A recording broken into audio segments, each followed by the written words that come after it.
Channel. ಎಲ್ಲರೂ ಹೇಗಿದ್ದೀರಾ? ನಾನಂತೂ ಸೂಪರ್ ಆಗಿದ್ದೀನಿ, ನೀವು ಚೆನ್ನಾಗಿದ್ದೀರಾ ಅಂತ ಭಾವಿಸ್ತೀನಿ. ಇವತ್ತು ಮಧ್ಯಾಹ್ನದ ಮೇಲೆ ವ್ಲಾಗ್ ಸ್ಟಾರ್ಟ್ ಮಾಡಿದ್ದೀನಿ. ಇವತ್ತಿನ ವಿಡಿಯೋ ಏನು ಅಂತ ಅಂದರೆ, ಸ್ನಾನ ಆದಮೇಲೆ ಯಾವ ಥರ ಹೇರ್ ಕೇರ್ ಮಾಡಬೇಕು ಅಂತ ಹೇಳಿ. ತುಂಬ ಈಗಿನ ಈ ವಿಂಟರ್ ಸೀಸನಲ್ಲಿ, ಚಳಿಗಾಲದಲ್ಲಿ ತುಂಬ ಅಂದರೆ ತುಂಬಾ ಹೇರ್ ಫಾಲ್ ಆಗುತ್ತೆ. ಎಲ್ರಿಗೂ ಅಷ್ಟೇ, ಈಗ ಕಾಮನ್ ಆಗಿಬಿಟ್ಟಿದೆ ಇದು ಹೇರ್ ಫಾಲ್ ಅನ್ನೋದೇನೆ. ಈಗಿನ ಪ್ರೆಸರ್, ಈಗಿನ ಟೆನ್ಷನ್, ಈಗಿನ ಕೆಲಸ, ಈಗಿನ ಒತ್ತಡದಲ್ಲಿ ಸಿಕ್ಕಾಪಟ್ಟೆ ಹೇರ್ ಫಾಲ್ ಎಲ್ರಿಗೂ ಆಗ್ತಾ ಇದೆ ಗೈಸ್. ಇಂಥವ್ರಿಗೆ ಅಂತ ಏನಿಲ್ಲ, ಪ್ರತಿಯೊಬ್ಬರಿಗೂ ಹೇರ್ ಫಾಲ್ ಆಗುತ್ತೆ. ಹೇರ್ ಫಾಲ್ನ ಪೂರ್ತಿ ಕಡಿಮೆ ಮಾಡೋದಲ್ಲ, ಜಸ್ಟ್ ನಮ್ಮ ತಕ್ಕ ಮಟ್ಟಿಗೆ ಒಂದು ಸ್ವಲ್ಪನಾದರೂ ಕಡಿಮೆ ಮಾಡ್ಕೊಳ್ಳೋ ಅಂಥದ್ದು ಇವತ್ತಿನ ವಿಡಿಯೋದಲ್ಲಿ ಯಾವ ಥರ ಕಡಿಮೆ ಮಾಡ್ಕೊಳ್ಳೋದು ಅಂತ ಹೇಳಿ ನಾನು ಈ ವಿಡಿಯೋದಲ್ಲಿ ಶೇರ್ ಮಾಡ್ಕೊತೀನಿ. ಹಾಗೆ ಪ್ರೀವಿಯಸ್ ವ್ಲಾಗಲ್ಲಿ ಅಂದರೆ ಪ್ರೀವಿಯಸ್ ವಿಡಿಯೋ ಹಾಕಿದ್ದೆ, ಆಯಿಲ್ ಅಪ್ಲೈ ಯಾವ ಥರ ಮಾಡಿಕೊಂಡು ಯಾವ ಥರ ಮಾಡೋದು ಅಂತ. ಯಾರಾದರೂ ನೋಡಿಲ್ಲ ಅಂದರೆ ಒಮ್ಮೆ ಚೆಕ್ ಮಾಡಿ, ಆಯಿಲ್ ಯಾವ ಥರ ಅಪ್ಲೈ ಮಾಡೋದು ಅಂತ ಹೇಳಿ ವಿಡಿಯೋದಲ್ಲಿದೆ.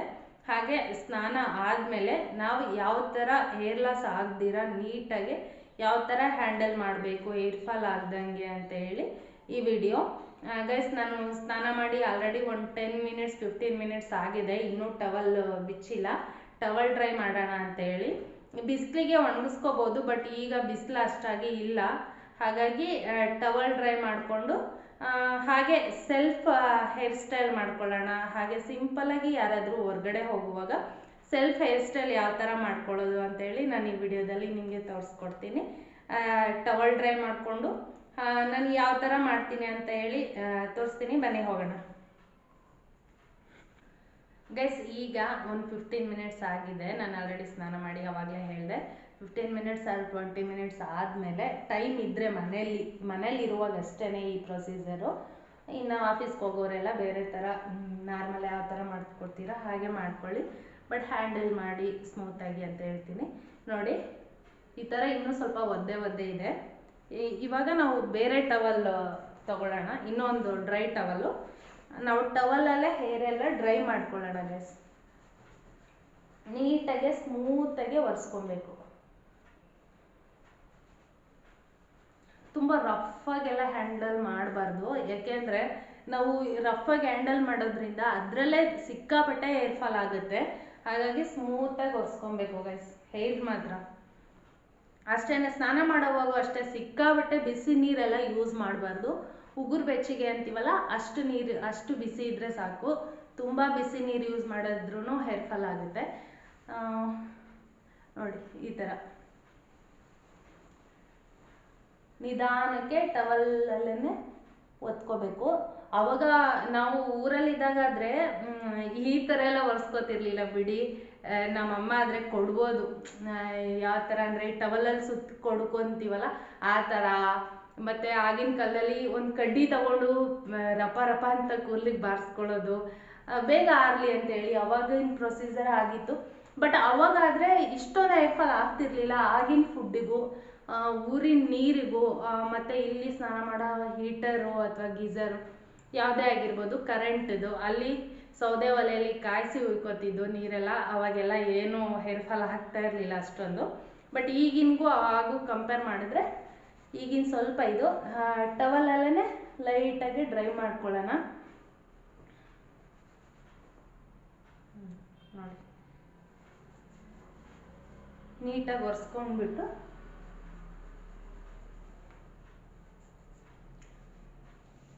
ಸ್ವಲ್ಪ ಹೊತ್ತಿಗೆ ಅಳ್ಕೊಂಡಿದ್ರೆ ಆಯಿತು. ಒಂದು 10 ಮಿನಿಟ್ಸ್ಗೆಲ್ಲ ಡ್ರೈ ಆಗಿ ಹೋಗ್ತವೆ ಗೈಸ್ ನೀಟಾಗೆ. ಅಷ್ಟರೊಳಗೆ ಇದು ಹೇರ್ ಡ್ರೈ ಆಗೋಷ್ಟರೊಳಗೆ ನಾವು ಒಂದು ಸ್ವಲ್ಪ ಆಯಿಲ್ ಬಿಸಿ ಮಾಡಿಕೊಂಡು ಹೀಗೆ ಇವಾಗಲೇ ಆಯಿಲ್ ಅಪ್ಲೈ ಮಾಡ್ಕೊಳ್ಳೋಣ. ಆಯಿಲ್ ಅಪ್ಲೈ ಮಾಡ್ಕೊಳ್ಳೋದ್ರಿಂದ ಸಿಲ್ಕಿಯಾಗಿ ತುಂಬ ಚೆನ್ನಾಗಿರುತ್ತೆ ಹೇರು. ಸ್ವಲ್ಪ ಜನಕ್ಕೆ ಇಷ್ಟ ಆಗಲ್ಲ, ಬಟ್ ಯಾವ ಥರ ಆಯಿಲ್ ಅಪ್ಲೈ ಮಾಡ್ಕೋಬೇಕು, ನಾವು ಸ್ನಾನ ಮಾಡಿರ್ತೀವಿ ಬಟ್ ಆಯಿಲ್ ಹಾಕ್ಕೊಂಡಿರ್ತೀವಿ, ಆಯಿಲ್ ಹಚ್ಕೊಂಡು ಈ ಥರ ಇರಬಾರ್ದು ಅಂತ ಹೇಳಿ ಅನ್ಕೊತಾರೆ. ತುಂಬ ಜನಕ್ಕೆ ಇಷ್ಟ ಆಗಲ್ಲ ಆಯಿಲ್ ಅಪ್ಲೈ ಮಾಡೋದು. ನಾನು ಸ್ಕೂಲ್ಗೆ ಹೋಗುವಾಗ ನಮ್ಮಮ್ಮ ಸ್ನಾನ ಆದ ತಕ್ಷಣ ಒಂದಿಷ್ಟು ಗ್ಲಾಸಲ್ಲಿ ಇಷ್ಟು ತೊಗೊಂಬಿಟ್ಟು ಆಯಿಲು ಇಲ್ಲಿ ನೆತ್ತಿ ಮೇಲೇ ಉಯ್ದುಬಿಟ್ಟು ಒಂದು ಗ್ಲಾಸಲ್ಲಿ ಒಂದು ಚಮ್ ಮತ್ತೆ ನೀರು ಉಯ್ತಾಯಿದ್ರು. ಅವಾಗಲೇ ಸ್ನಾನ ಆದ ತಕ್ಷಣನೇ ಇನ್ನೂ ನೀರು ಕೂಡ ಇಳಿತಾನೆ ಇರ್ತಿದ್ವು. ಅವಾಗಲೇ ಇಷ್ಟು ಆಯಿಲ್ ಹಾಕ್ಬಿಟ್ಟು ಮೇಲಿಂದ ಒಂಚೂರು ನೀರು ಇದ್ಬಿಟ್ರೆ ಎಲ್ಲ ಹೇರ್ಗೂ ಇಳ್ಕೊಂಡ್ಬಿಟ್ಟಿರೋದು ಅದು. ಬಟ್ ಎಣ್ಣೆ ಹಾಕ್ದಂಗೆ ಇರ್ತಾ ಇರಲಿಲ್ಲ, ಸಿಲ್ಕಿಯಾಗಿ ತುಂಬ ಚೆನ್ನಾಗಿರ್ತಿತ್ತು. ಅವಾಗ ಹೇರ್ ಗ್ರೋತು ಹಾಗೆ ಸಿಕ್ಕಾಪಟ್ಟೆ ಚೆನ್ನಾಗಿ ಹೇರ್ ಗ್ರೋತ್ ಇತ್ತು. ಹೇರ್ ಫಾಲ್ ಅಸಲು ಆಗ್ತಾನೆ ಇರಲಿಲ್ಲ ಗೈಸ್ ನನಗೆ ಅವಾಗ. ಇವಾಗ ಸ್ವಲ್ಪ ಕೆಲಸದಿಂದ ನಂಗೆ ಹೇರ್ ಫಾಲ್ ಆಗ್ತಾ ಇದೆ. ಈಗ ಕೇರ್ ಮಾಡ್ತಾ ಇದ್ದೀನಿ, ನೋಡೋಣ ಯಾವ ಥರ ಇರುತ್ತೆ. ಬಟ್ ಈಗಂತೂ ನನಗನ್ಸಿದ ಮಟ್ಟಿಗೆ ಸ್ವಲ್ಪ ಕಡಿಮೆ ಆಗಿದೆ ಅಂತ ಅಂದ್ಕೊಂಡಿದ್ದೀನಿ. ಈಗ ಯಾವ ಥರ ಆಯಿಲ್ ಅಪ್ಲೈ ಮಾಡ್ಕೊಳ್ಳೋದು ಅಂತ ತೋರಿಸ್ತೀನಿ ಬನ್ನಿ ಗೈಸ್. ಫಸ್ಟು ಆಯಿಲ್ ನೋಡಿ ಎಷ್ಟು ಗಟ್ಟಿಯಾಗಿದೆ. ನಂದು ಕೊಕೊನಟ್ ಆಯಿಲ್ ಅಂತ ಹೇಳಿದ್ನಲ್ಲ, ಲಾಸ್ಟ್ ಟೈಮು ಇದೇ ಬೌಲಲ್ಲೇ ಬಿಸಿ ಮಾಡ್ಕೊಂಡಿದ್ದೆ. ಇದನ್ನು ಸ್ಟವ್ ಮೇಲೆ ಇಟ್ಟು ಸ್ವಲ್ಪ ಬಿಸಿ ಮಾಡ್ಕೊತೀನಿ. ನಾರ್ಮಲಾಗಿ ಆಯಿಲ್ ಕರ್ಗಿದ್ರೂ ಪರವಾಗಿಲ್ಲ, ಒಂದ್ಸಲ ಬಿಸಿ ಮಾಡ್ಕೊಳ್ಳಿ.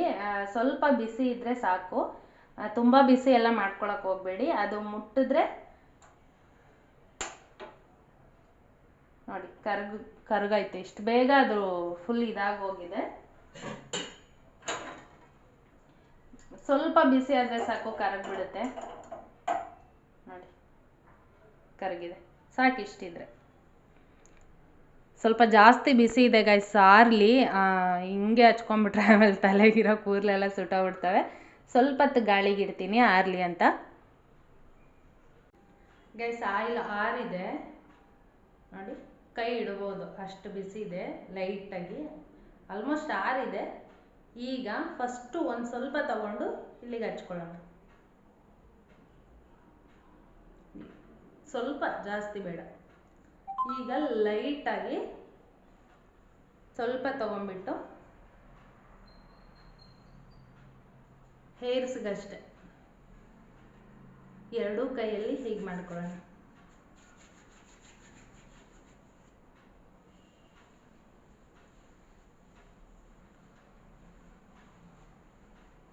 ನಿಧಾನಕ್ಕೆ ಸ್ಮೂತಾಗೆ ಈ ಥರ ಮಾಡ್ಕೊಬೇಕು. ಕೈಯಲ್ಲಿ ಎಷ್ಟಿದೆಯೋ ಅಷ್ಟನ್ನು ನೀಟಾಗಿ ಅಪ್ಲೈ ಮಾಡಬೇಕು.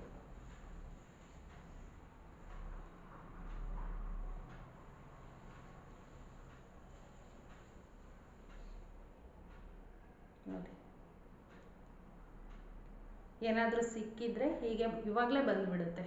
ಬಾಚಿದಾಗ ಜಾಸ್ತಿ ಬರುತ್ತೆ, ಬಟ್ ನಾವು ಕೈಯಲ್ಲಿ ಈ ಥರ ಮಾಡಿದಾಗ ಸ್ವಲ್ಪ ಬಂದುಬಿಡ್ತವೆ. ಈಗಲೇ ತಕ್ಕೊಂಬಿಡ್ಬೇಕು. ನೆಕ್ಸ್ಟ್ ಇನ್ನೊಂದು ಸಲ ತೊಗೊಂಡಿದ್ದೀನಿ, ಡಿಪ್ ಮಾಡ್ಕೊಂಡಿದ್ದೀನಿ ಆಯಿಲು.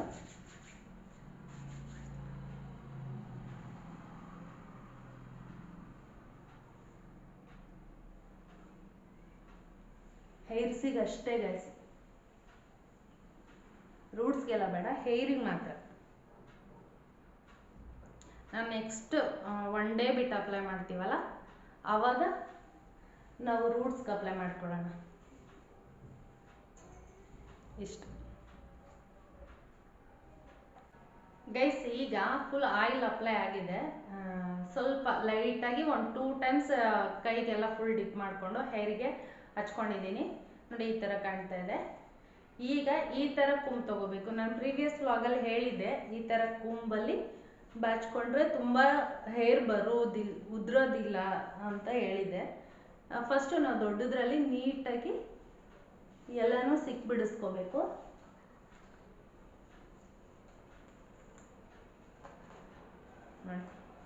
ನಿಧಾನಕ್ಕೆ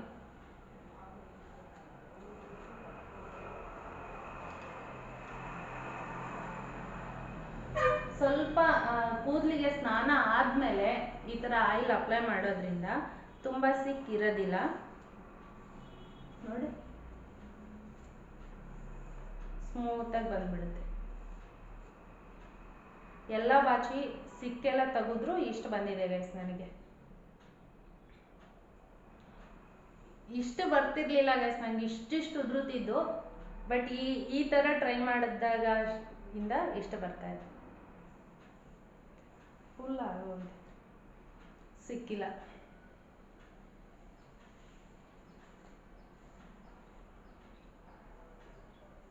ನೋಡಿ.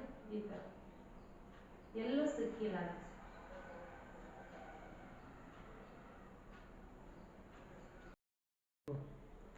ಗೈಸ್ ಈಗ ಆಯಿಲ್ ಅಪ್ಲೈ ಮಾಡಿದ್ದೀನಲ್ಲ ಸ್ನಾನ ಆದಮೇಲೆ ಯಾವ ಥರ ಸಿಲ್ಕಿ ಹೇರ್ ಇರಬೇಕು ಅಂತ ಹೇಳಿ ತೋರಿಸ್ಕೊಟ್ಟಿದ್ದೀನಿ ನೋಡಿ. ಆಯಿಲ್ ಅಪ್ಲೈ ಮಾಡಿರೋ ಥರನೇ ಕಾಣ್ತಾ ಇಲ್ಲ, ನೀವು ನೋಡ್ತಿರ್ಬೋದು. ಸಿಕ್ಕೆಲ್ಲ ಬಿಡಿಸ್ಕೊಂಡಿದ್ದೀನಿ. ಈಗ ಸಿಂಪಲ್ ಆಗಿ ಸೆಲ್ಫ್ ಹೇರ್ ಸ್ಟೈಲ್ ಯಾವ ಥರ ಮಾಡ್ಕೊಳ್ಳೋದು, ಯಾವುದಾದ್ರೂ ಚಿಕ್ಕದ ಪಾರ್ಟಿಗೆ ಅಥವಾ ಆಚೆ ಹೋಗುವಾಗ ಯಾವ ಥರ ಸೆಲ್ಫ್ ಹೇರ್ ಸ್ಟೈಲ್ ಮಾಡ್ಕೊಳ್ಳೋದು ಅಂತ ಹೇಳಿ ತೋರಿಸ್ತೀನಿ ಬನ್ನಿ. ಕಾಣಿಸ್ತಾ ಗೈಸ್, ಫಸ್ಟು ಎಲ್ಲ ಸಿಕ್ ಬಿಡಿಸ್ಕೊಳ್ಳೋಣ. ಈ ಥರ ಸಿಕ್ ಬಿಡಿಸಾದ್ಮೇಲೆ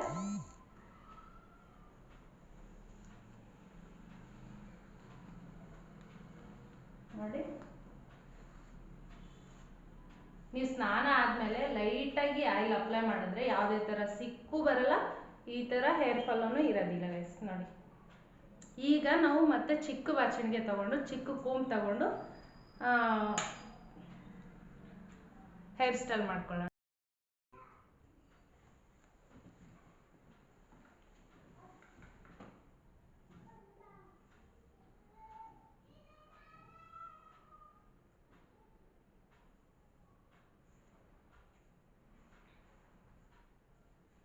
ಗೈಸ್, ಸ್ಟಾರ್ಟಿಂಗು ಇಷ್ಟು ಹೇರ್ ತಗೊಂಡಿದ್ದೀನಿ ನಾನು ಮೇಲ್ಗಡೆ.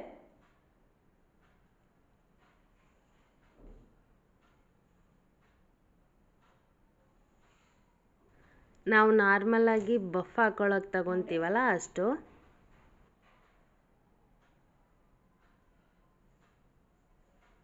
ಈಗ ಇಷ್ಟು ಕೂದಲನ್ನ ಡಿವೈಡ್ ಮಾಡ್ಕೊಳ್ಳೋಣ.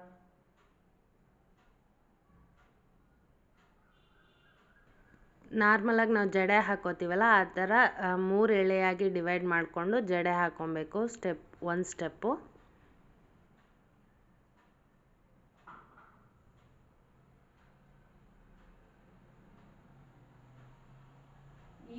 ಈ ಕಡೆಯಿಂದ ಒಂದು ಬೇಡ, ಫುಲ್ ಇಲ್ಲಿರೋ ಎಲ್ಲಾನು ತಗೊಂಡ್ಬಿಡ್ಬೇಕು.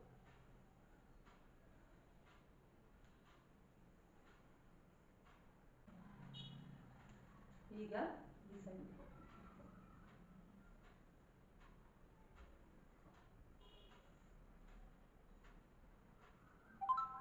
ಹಾಫ್ ಆಯ್ತು.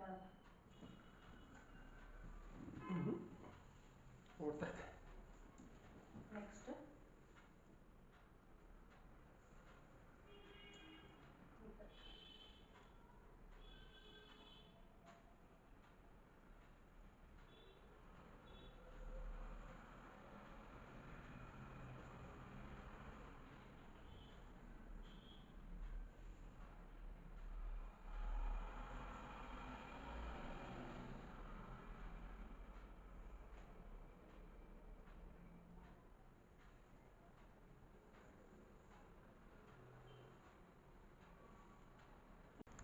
ಗೈಸ್, ಈ ಥರ ಸ್ಟೆಪ್ ಬೈ ಸ್ಟೆಪ್ಪು ಕೆಳಗ್ವರೆಗೂ ಹಾಕೊಂಬಂದು ಏನಾದರೂ ಇನ್ ಕೇಸ್ ಸಿಕ್ಕಿದ್ರೆ ಕೈಯಲ್ಲೇ ಸಿಕ್ಬಿಡಿಸ್ಕೊಳ್ತಾ ಜಡೆ ಹಣ್ಕೋಬೇಕು. ಫುಲ್ ಕೆಳಗ್ವರೆಗೂ ಹಣ್ಕೊಳ್ತಾ ಬಂದರೆ ನೀಟಾಗಿ ಚೆನ್ನಾಗಿ ಕಾಣುತ್ತೆ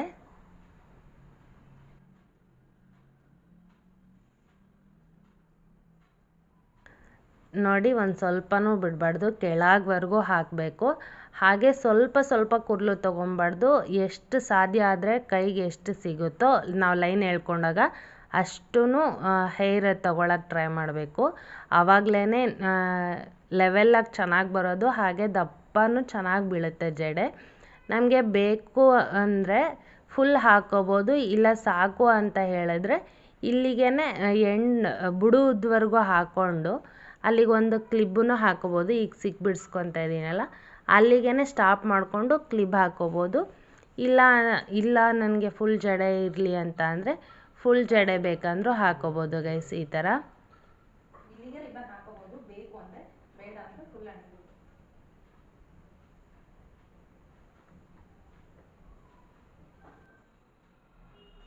ಈ ಥರ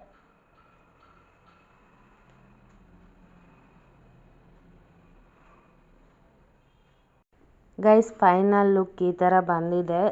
ನೀವು ಅರ್ಧಕ್ಕೇ ರಬ್ಬರ್ ಬ್ಯಾಂಡ್ ಹಾಕ್ಕೋಬೋದು, ಅಂದರೆ ಜುಟ್ಟು ಥರ, ಇಲ್ಲ ಫುಲ್ ಜಡೆ ಅನ್ಕೋಬೋದು. ಈ ಥರ ಕಾಣುತ್ತೆ ಗೈಸ್. ಇದಕ್ಕೆ ನೀವು ಫ್ಲವರ್ ಡೆಕೋರೇಷನ್ ಮಾಡ್ಕೋಬೋದು, ಇಲ್ಲಾಂದರೆ ಒಂದು ಗುಂಡು ಪಿನ್ ಥರ ಕಲರ್ ಕ್ಲಿಪ್ಸು ಗುಂಡು ಸೂಜಿ ಥರ ಆವಾಗ ಬರ್ತಾಯಿದ್ವಲ್ಲ ಆ ಥರದ್ದು ಬೇಕಾದರೂ ಹಾಕ್ಕೋಬೋದು. ಈ ಥರ ಜಡೆ ಹಾಕ್ಕೊಂಡಾಗ ತುಂಬ ಚೆನ್ನಾಗಿ ಡಿಸೈನ್ಸ್ ಮಾಡ್ಕೋಬೋದು. ನಾನು ಡಿಸೈನ್ ಆ ಥರ ಎಲ್ಲ ಏನು ತಂದಿಲ್ಲ, ಹಾಗಾಗಿ ನೋಡಿ ಅಷ್ಟಷ್ಟು ಒಂದೊಂದು ಜಡೆ ಎಳೆ ಮಧ್ಯದಲ್ಲೆಲ್ಲ ಒಂದೊಂದು ಗುಂಡು ಪಿನ್ ಹಾಕ್ಕೊಂಡ್ರೆ ಇನ್ನೂ ತುಂಬ ಚೆನ್ನಾಗಿ ಕಾಣುತ್ತೆ. ನಾನು ಸಿಂಪಲ್ ಫ್ಲವರ್ ಮುಡ್ಕೊತಾ ಇದ್ದೀನಿ ಗೈಸ್. ಪೂಜೆಗೆ ಹೂವು ತರ್ತೀವಲ್ಲ ಅದರಲ್ಲೇ ಡೆಕೋರೇಟ್ ಮಾಡಿಕೊಂಡು ಈ ಥರ ಮುಟ್ಕೊಂಡಿದ್ದೀನಿ. ಹೇಗೆ ಕಾಣಿಸ್ತಿದೆ ಗೈಸ್? ಹೇಗೆ ಕಾಣಿಸ್ತಿದೆ? ಚೆನ್ನಾಗಿದೆಯಾ? ಈ ಹೇರ್ ಸ್ಟೈಲ್ ನಿಮ್ಗೆ ಇಷ್ಟ ಆದರೆ ಲೈಕ್ ಮಾಡಿ, ಶೇರ್ ಮಾಡಿ, ಹಾಗೆ ಕಮೆಂಟ್ ಮಾಡಿ.